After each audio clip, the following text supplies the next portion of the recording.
जय श्री राम। कल आपने कैकेयी का वो 2 वरदान के बारे में पढ़ा जो मंथरा ने उनको सिखाया किस तरह से वरदान भगवान से मांगिए राजा दशरथ से, ताकि राम को 14 वर्ष का वन हो और भरत को राज्य। तो आगे का भाग शुरू करते हैं।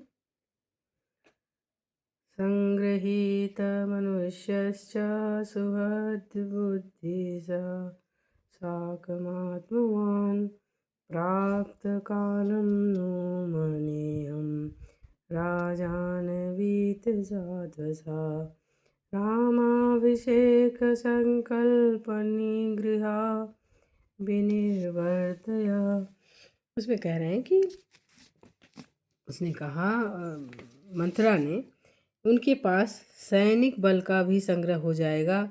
जितेंद्री तो वे हैं ही, अपने सुहृदों के साथ रहकर दृढ़मूल हो जाएंगे।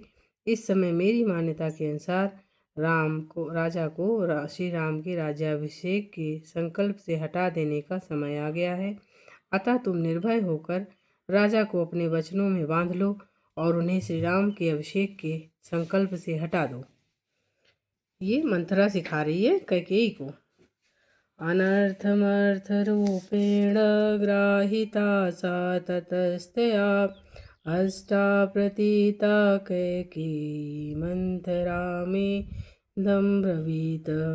सा हि वाक्येन कुब्जायाः किशोरीवोत्पथं गता कैकेयी विस्मयं प्राप्य परम दर्शनाम। ऐसी बातें कहकर मंथरा ने कैकेयी की बुद्धि में अनर्थ को ही अर्थ रूप में जचा दिया। कैकेयी को उसकी बात पर विश्वास हो गया और मन ही मन बहुत प्रसन्न हुई। यद्यपि वह बहुत समझदार थी तो भी कुबरी के कहने पर नादान बालिका की तरह कुमार्ग पर चली गई, अनुचित काम करने को तैयार हो गई। उससे मंथरा की बुद्धि पर बड़ा आश्चर्य हुआ और वह उससे इस प्रकार बोली। प्रज्ञां तेन वाजानामि श्रेष्ठे श्रेष्ठाभिधायिनी पृथिव्यामसि कुब्जानामुत्तमा बुद्धिनिश्चये त्वमेव तु मामार्थेषु नित्ययुक्ता हितैषिणी। हित की बात बताने में कुशल कुब्जे, तू एक श्रेष्ठ स्त्री है। मैं तेरी बुद्धि की अवहेलना नहीं करूँगी।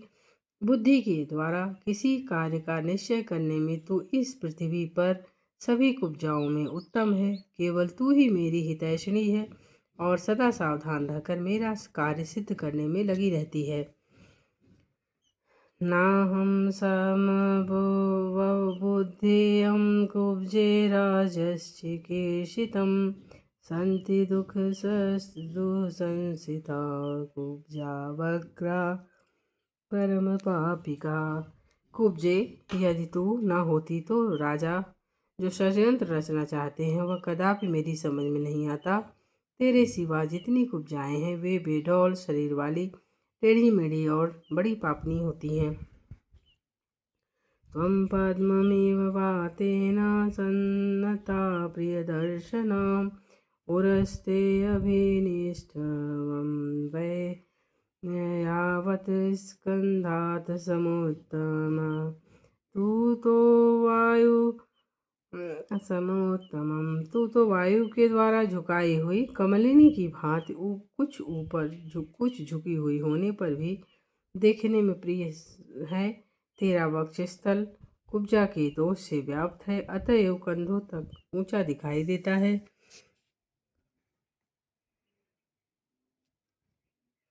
अधस्थाचोदरं शान्तं सुनाभमिव लज्जितं प्रतिपूर्ण च जंघनं सुपीनो च पयोधरम्। वक्षस्थल के नीचे सुंदर नाभि से युक्त जो उदर है वह मानो वक्षस्थल की ऊंचाई देखकर लज्जित सा हो गया है, इसलिए शांत प्रतीत होता है। तेरा जघन विस्तृत है और दोनों स्तन सुंदर और स्थूल है। विमलेन्दु समं वक्त्रमहो राजसी मंथरे जघनं च तव निर्मष्टं रसनादाम विभूषितम। मंथरे, तेरा मुख निर्मल चंद्रमा के समान अद्भुत शोभा पा रहा है, करधनी की लड़ियों से विभूषित। तेरी कटी का अग्रभाग बहुत ही स्वच्छ और रोमांच से रहित है। जंघे वृषमुपन्यस्ते पादौ च व्यायातु बाबुभौ त्वमायताभ्यां शक्तिभ्यां मंथरे सौम्यवासिनी। अग्रतो मम कक्षन्ति राजेशेततीव शोभने। मंथरे, तेरी पिंडलियां परस्पर अधिक सटी हुई हैं, दोनों पैर बड़े बड़े हैं। तू विशाल उर्वों से सुशोभित होती है शोभने। जब तू रेशमी साड़ी पहनकर मेरे आगे आगे चलती है तो तेरी बड़ी शोभा होती है। आसनं या शाम्भरे माया सहस्रम सुराधिपये हृदयेनेते निविस्तस्ता भूयाश्चान्यसहस्र। तदेव स्थगो यदा दीर्घं रथ घोर्णमिवायतं मतया शत्रविद्याश्च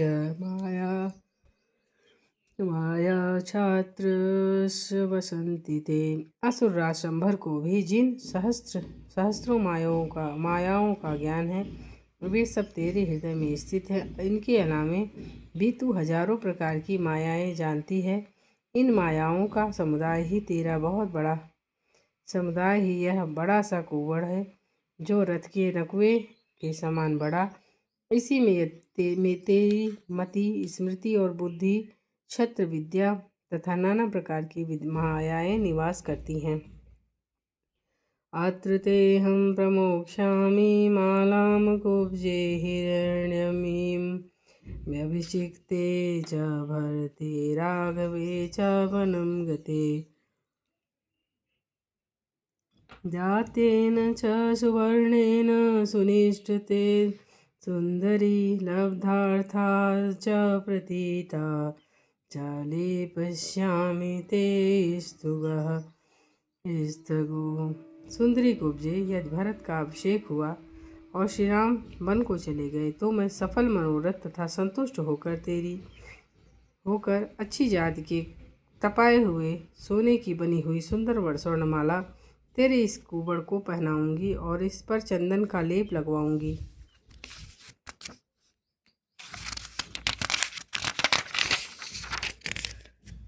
मुखे च तिलकं चित्रं जातरूपमयं शुभं कारयिष्यामि ते कुब्जे शुभयानि वर्णानि च। परिधाय शुभे वस्त्रे देवतेव चरिष्यसि। कुब्जे, तेरे मुख ललाट पर सुंदर और विचित्र सोने का टीका लगवा दूंगी और तू बहुत से सुंदर आभूषण और 2 उत्तम वस्त्र धारण करके देवांगना के समान विचरण करेगी। चंद्रमाहमानेन मुखेन प्रतिमानना गमिष्यसि गंतिं मुख्यां गर्भनिदिजस्य जने। चंद्रमा से होड़ लगाने वाले अपने मनोहर मुख द्वारा तू ऐसी सुंदर लगेगी कि जैसे तेरे मुख की कहीं समता नहीं रह जाएगी। शत्रुओं के बीच में अपने सौभाग्य पर गर्व प्रकट करती हुई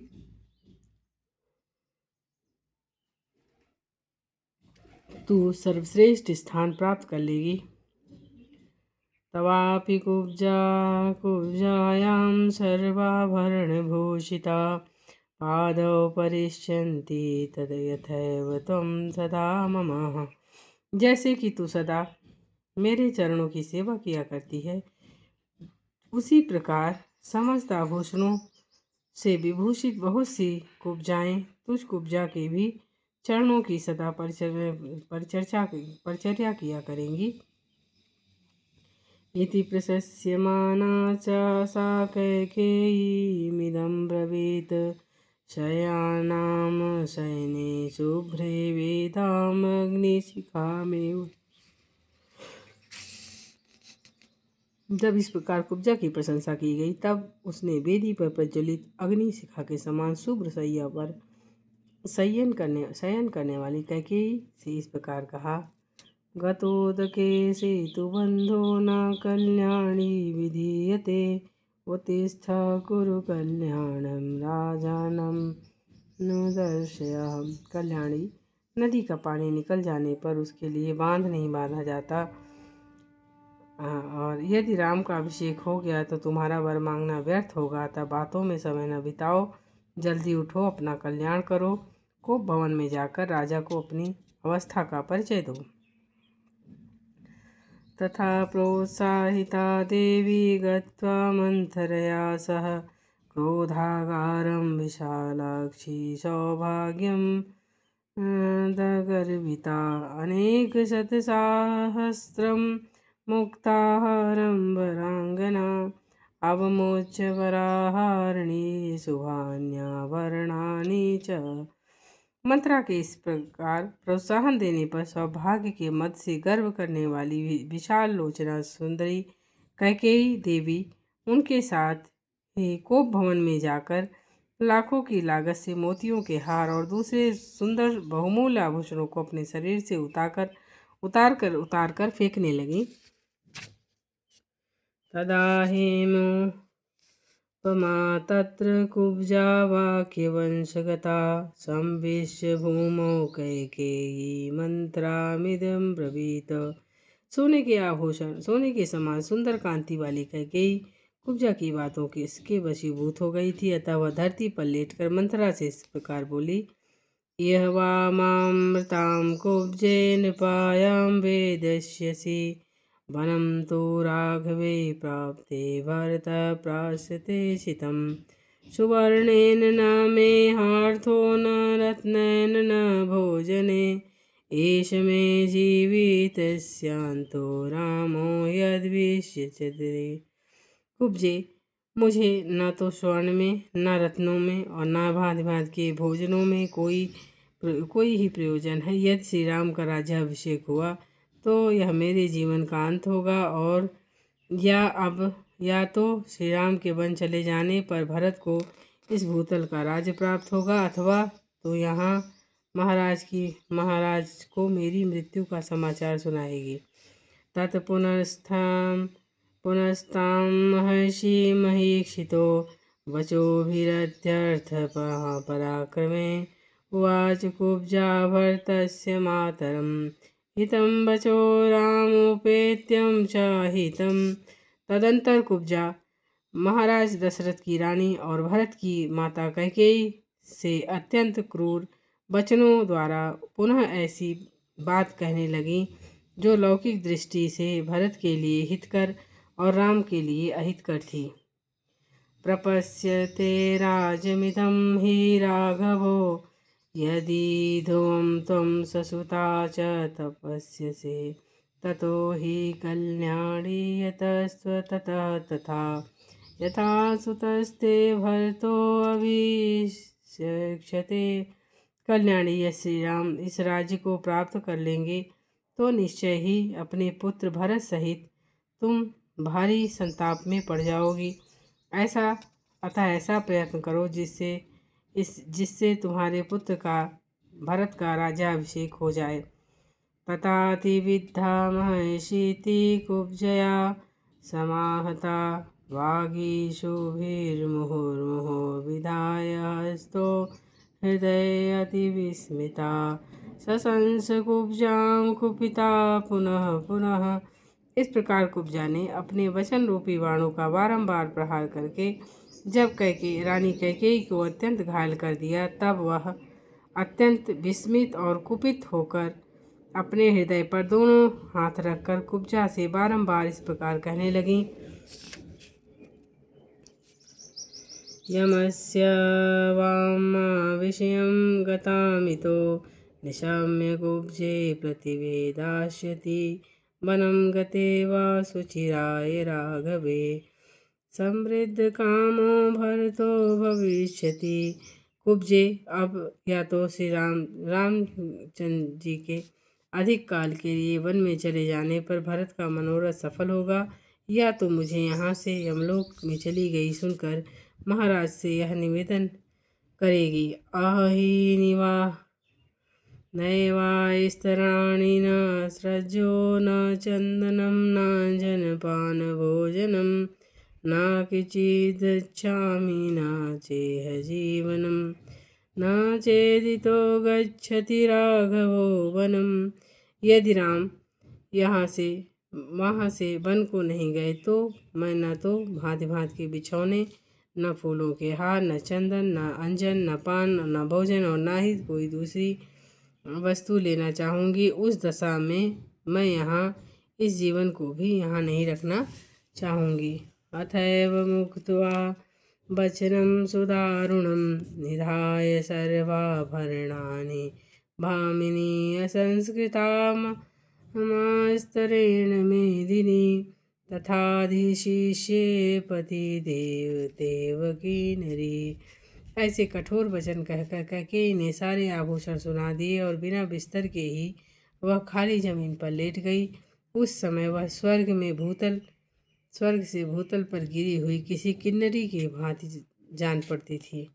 उदीर्ण सरम्भतमोत्वृत्तानना तदावमुक्तोत्तम माल्यभूषणा नरेन्द्र पत्नी विमना बभूव सा तमोवृता शौरीव मग्न तारका।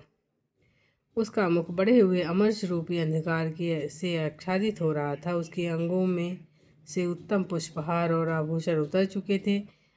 उस दशा में उदास मन वाली राजरानी कैकेयी, जिसके तारे डूब गए हों, उस अंधकाराच्छन्न आकाश के समान प्रतीत होती थी। विदर्शिता यदा देवी कुब्जया पापया वृषं तदा शेते स्म सा भूमो दिग्विदेव किन्नरी। पापनी कुब्जा ने जब देवी कैकेयी को बहुत उल्टी बातें समझा दी, तब वह विषाक्त बाण से विद्ध हुई किन्नरी के समान धरती पर लौटने लगी। निश्चित्य मनसा कृत्यं सा सम्यगिति भामिनी मंथराये शयने सर्वमाचचे विचक्षणा। मंथरा के बताए हुए समस्त कार्य को वह बहुत ही उत्तम है, ऐसा मन ही मन निश्चय करके बातचीत में कुशल भामिनी कैकेयी ने मंथरा से धीरे धीरे अपना सारा मंतव्य बता दिया। सा दीना निश्चयं कृत्वा मंथरा वाक्यमोहिता नागकन्येव निश्वस्य दीर्घमुष्णं च भामिनी मुहूर्तचिन्तयामास मार्गमात्मसुखावहम्। मंथरा के वचनों से मोहित और दीन हुई भामिनी कैकेयी पूर्वोक्त निश्चय करके नागकन्या की भांति गर्म और लंबी सांस खींचने लगी और 2 घड़ी तक अपने लिए सुखदायक मार्ग का विचार करती रही। सा सुहक्षार्थ कामा च तं निशम्य विनिश्चयं बभूव परम प्रीता सिद्धिं प्राप्य मंथरा। और वह मंथरा जो कैकेयी के हित चाहने वाली सुहृद थी, उसी के मनोरथ को सिद्ध करने की अभिलाषा रखती थी। कैकेयी के उस निश्चय को सुनकर बहुत प्रसन्न हुई, मानो उसे कोई बहुत बड़ी सिद्धि मिल गई हो। अथ सा रुचिता देवी सम्यक् कृत्वा विनिश्चयं संविवेशावला भूमौ निवेश्य भ्रुकुटिमुखे। तदंतर रोष में भरी हुई देवी कैकेयी अपने कर्तव्य का भली भांति निश्चय कर मुखमंडल में स्थित भवों को टेढ़ी करके धरती पर सो गई। और क्या करती, अबला ही तो थी। ततश्चित्राणि माल्यानि दिव्यान्याभरणानि च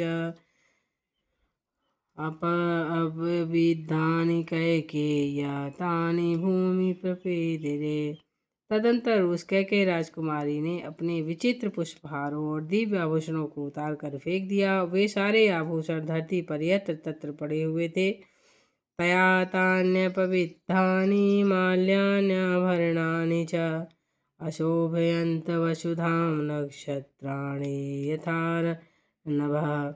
जैसे छिटके हुए तारे आकाश की शोभा बढ़ाते हैं, उसी प्रकार फेंके हुए वो पुष्पहार और आभूषण वहाँ की भूमि की शोभा बढ़ा रहे थे। क्रोधागारे च पतिता सा भमो बलिनाम्बरा एक वेणी दृढ़ां बधित्वा गत सत्यवेव किन्नरी। मलिन वस्त्र पहनकर वह और सारे केशों को दृढ़तापूर्वक एक ही वेणी में बांधकर कोप भवन में पड़ी हुई कैकेयी बलहीन और अचेत होती हुई किन्नरी के समान जान पड़ती थी। आज्ञाप्य तु महाराजो राघवस्याभिषेचनम् उपस्थानमुद्ज्ञाप्य प्रविवेश निवेशनम्। उधर महाराज दशरथ मंत्री आदि को श्री राम के राज्याभिषेक की तैयारी के लिए आज्ञा देकर सबको यथासमय उपस्थित होने के लिए कहकर निवास में गए। अद्य रामाभिषेको वै प्रसिद्ध इति जगीवान् प्रिहारा प्रियमाख्यतुं विवेशांतपुरं वशीः। उन्होंने सोचा यह श्री राम के अभिषेक की बात प्रसिद्ध की गई है, तो इसलिए यह समाचार अभी किसी रानी को नहीं मालूम हुआ होगा। ऐसा विचार कर जितेंद्रीय राजा अपनी प्यारी रानी को यह प्रिय संवाद सुनाने के लिए अंतःपुर में प्रवेश किए।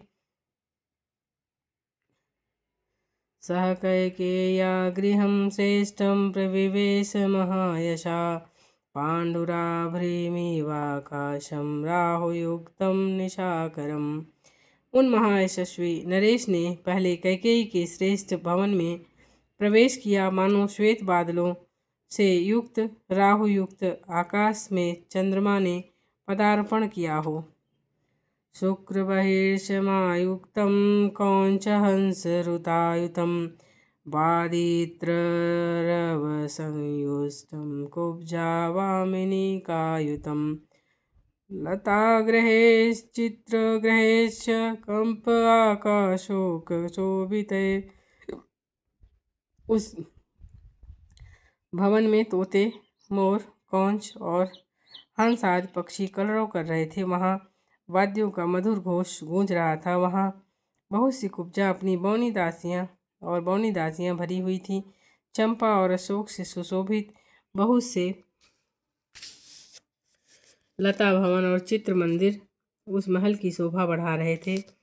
दांतराजत सौवर्ण वेदिकाभिसमायुतं नित्यपुष्पफलैर्वृक्षे वापिभिरुशोभितं। हाथी दांत, चांदी और सोने की बनी हुई वेदियों से संयुक्त उस भवन को नित्य फूलने फलने वाले वृक्ष और बहुत सी बावड़ियां सुशोभित कर रही थीं। दांतराजत सौवर्णे संवृत्तं परमासने विविधैर्पानैश्च भक्ष्यैश्च विविधैरपि उपपन्नं महायश्च भूषणैस्त्रदिवोपमम्। उसमें हाथी दांत, चांदी और सोने के बने हुए उत्तम सिंहासन रखे गए थे। नाना प्रकार के अन्न, पान और भांति भांति के भोज्य पदार्थों से वह भवन भरा पूरा था। बहुमूल्य आभूषणों से संपन्न कैकेयी का वह भवन स्वर्ग के समान शोभा पा रहा था। सह प्रवेश्य महाराजा स्वमन्तपुरं बुद्धिमतः न ददर्श स्त्रियं राजा कैकेयी शयनोत्तमे। अपने उस समृद्धशाली अंतःपुर में प्रवेश करके राजा दशरथ ने वहाँ की उत्तम शैया पर रानी कैकेयी को नहीं देखा। सह कामबलं संयुक्तो रत्यर्थी मनुजाधिपः अपश्यन् दयितां भार्या प्रपक्ष विषसाद च। काम बल से संयुक्त वे नरेश रानी की प्रसन्नता बढ़ाने की अभिलाषा से भीतर गए और वहां अपनी प्यारी रानी पत्नी को न देखकर उनके मन में बड़ा विषाद हुआ और वे उनके विषय में पूछताछ करने लगे।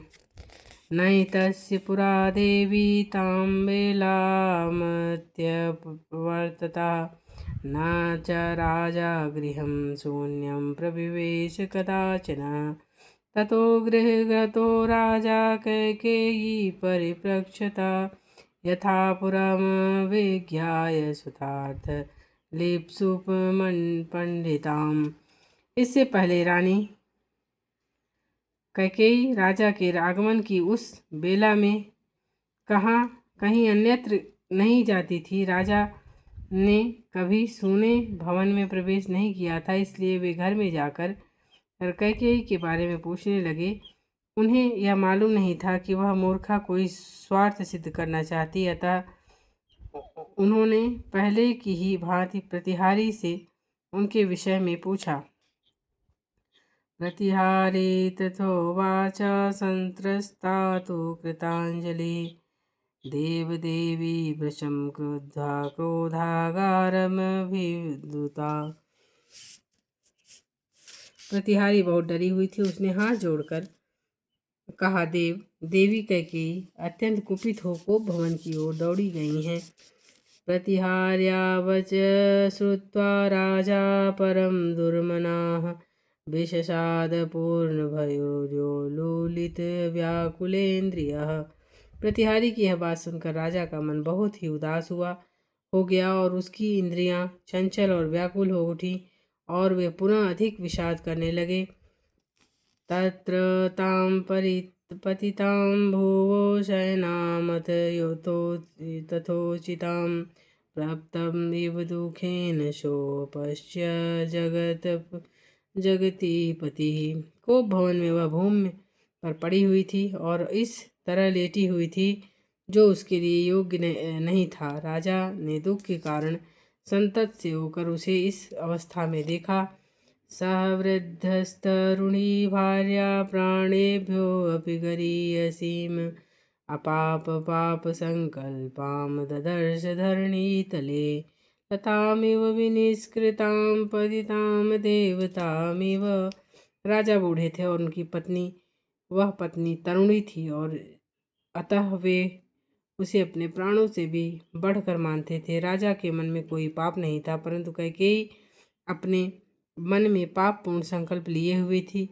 उन्होंने उसे कटी हुई लता की भांति पृथ्वी पर पड़ी देखा तो मानो कोई देवांगना स्वर्ग से भूतल पर गिर पड़ी हो। किन्नरीमिव निदूर्तां च्युताप अप्सरं सह यथा मायामिव परिभ्रष्टां हरिणीमिव संयतां। वह स्वर्ग भ्रष्ट किन्नरी देवलोक में च्युत हुई अप्सरा लक्ष्य भ्रष्ट माया और जाल में बंधी हुई हरिणी के समान जान पड़ती थी। कि कर्णेमिव दिग्धेन विधाम मृग युनावने महाराज गजीवारणे स्नेहाथ परम दुखिताम परमीज च पाणिभ्याम भीषण्यस्त्र चेतना कामी कमलपक्षाक्षेमुवाच विनीतामिदम्। जैसे कोई महान गजराज वन में व्याध के द्वारा विषलिप्त बाण से विद्ध होकर गिरी हुई अत्यंत दुखित हथिनी का स्नेह स्पर्श करता है, उसी प्रकार कामी राजा दशरथ ने महान दुख में पड़ी हुई कमल नयनी भार्या कैकेयी का स्नेह पूर्वक दोनों हाथों से स्पर्श किया और उस समय उनके मन में सब ओर से यह भय समा गया था कि न जाने अब वह क्या कहेगी या क्या करेगी। वे उसके अंगों पर हाथ फेरते हुए उससे इस प्रकार बोले।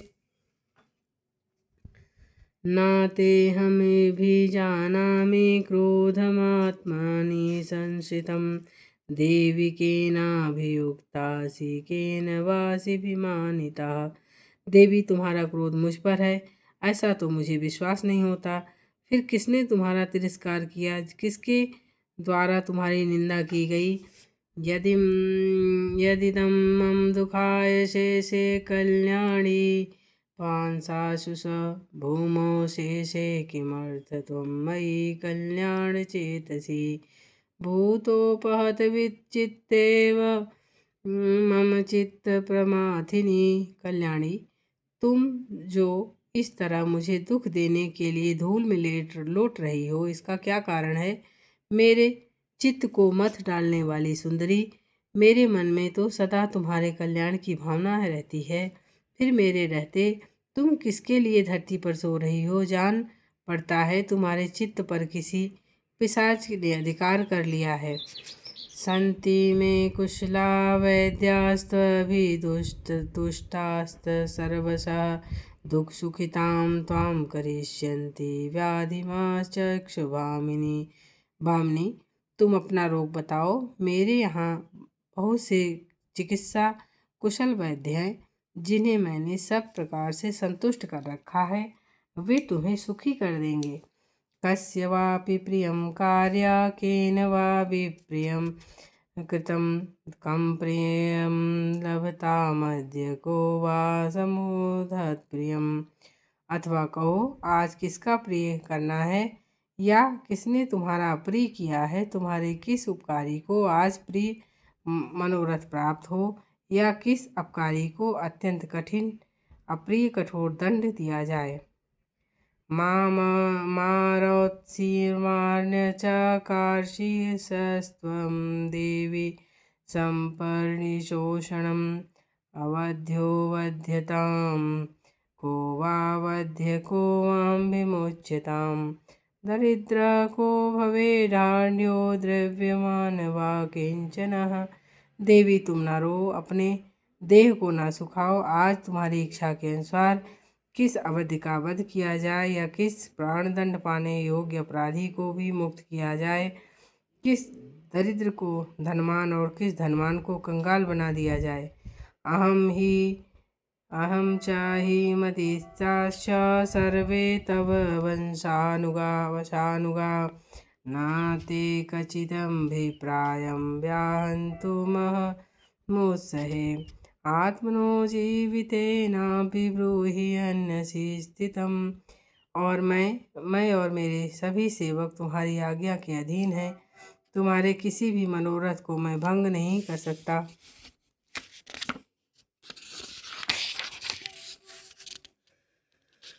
उसे पूरा करके ही रहूँगा, चाहे उसके लिए मुझे अपने प्राण ही क्यों न देने पड़े।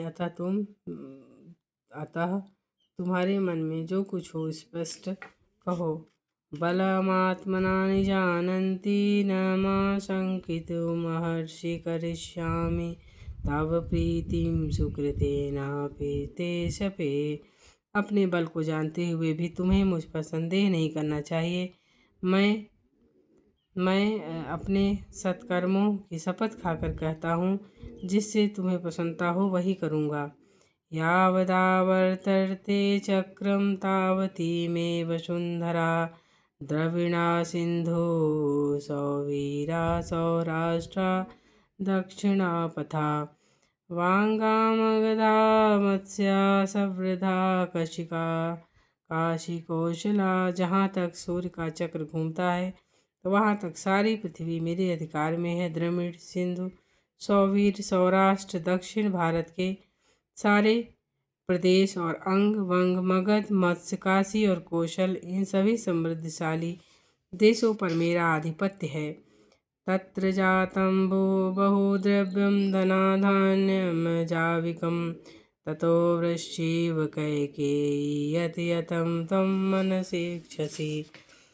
कैकेयी राजनंदिनी, उनमें पैदा होने वाले भांति भांति के द्रव्य, धन धान्य, बकरी, भेड़ आज जो भी तुम मुझसे लेना चाहती हो वह सब मुझसे मांग लो। कि मायासेन ते भीरुतिष्ठोतिष्ठ शोभने त्वं मे ब्रूहि कैकेयी यतस्ते भयमागतम् तत्मे व्यपनश्यामि निहारमेव रश्मिवान्। भीरु, इतना क्लेश उठाने प्रयास करने की क्या आवश्यकता है। शोभने, उठो उठो कैकेयी, ठीक ठीक बताओ तुम्हें किससे और कौन सा भय प्राप्त हुआ है। जैसे अंशुमाली सूर्य कोहरा दूर कर देते हैं, ठीक उसी प्रकार मैं तुम्हारे भय का सर्वथा निवारण कर दूंगा। तथोक्ता सा समाश्वस्ता वक्कामा तत्प्रियं परिपीडितुं भर्तारमुचक्रमे। राजा के ऐसा कहने पर कैकेयी को कुछ सांत्वना मिली। अब उसे अपने स्वामी को अप्रिय बात कहने की इच्छा हुई। उसने पति को अपने से अधिक पीड़ा देने की तैयारी की। तो शेष भाग कल पढ़ेंगे। आज के लिए इतना ही। जय श्री राम।